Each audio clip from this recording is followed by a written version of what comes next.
Bonjour à tous, nous sommes le 23 novembre 2025. Vous êtes sur GeoNews prêt à être bien informé. Voici donc les informations du jour. Le Venezuela planifie de riposter à toute attaque des USA en lançant des drones Shahed sur les installations pétrolières des USA et contre les pipelines de distribution présentes sur la côte du Golfe des USA, selon une agence du renseignement. Désormais, 34% de l'US Navy opère pour le commandement sud près du Venezuela.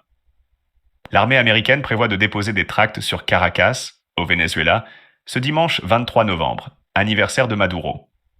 Des informations font état d'évacuation de bâtiments gouvernementaux au Venezuela, dans les principales villes, notamment à Caracas et à La Guaira. Plusieurs compagnies aériennes ont suspendu leurs vols vers le Venezuela en raison des tensions dans la région. La Pologne déclare qu'un enfant de 7 ans est mort dans une frappe russe contre un complexe résidentiel en Ukraine. Le gouvernement norvégien va accélérer son support militaire à l'Ukraine à hauteur de 1,08 milliard de dollars. Le président Poutine se dit prêt à continuer les combats et à prendre plus de territoire si l'accord de paix proposé par Trump n'est pas signé par l'Ukraine. Des explosions ont été signalées aujourd'hui à la centrale électrique de Chatura, à Moscou. Selon les informations, Zelensky se prépare à rejeter le plan de paix de Trump et de Poutine. Trump avait menacé hier de couper toute l'aide à l'Ukraine, y compris le partage de renseignements si le plan n'était pas signé par l'Ukraine.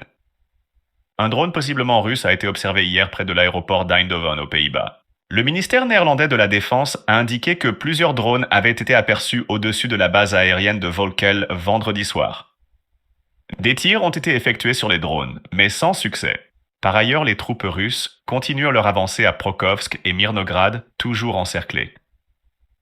Les troupes russes se rapprochent d'Uliapol dans l'oblast de Zaporizhzhia. Les troupes russes contrôlent également 80% de Volchansk dans l'oblast de Kharkiv et ont commencé leur percée au sud de Siversk. Enfin, les troupes russes ont pris le contrôle total de Kupiansk. Pour finir, l'Iran a renouvelé la plupart de ses missiles et se retrouve proche de son stock de missiles d'avant la guerre des 12 jours, avec Israël selon Channel 13. Ceci conclut donc ce Flash Info. Merci de nous avoir suivis. Vous pouvez faire un don sur le compte Tipeee de la chaîne afin de la soutenir. Le lien est en description. Et comme toujours, tenez-vous prêt à toute éventualité et profitez bien de votre journée.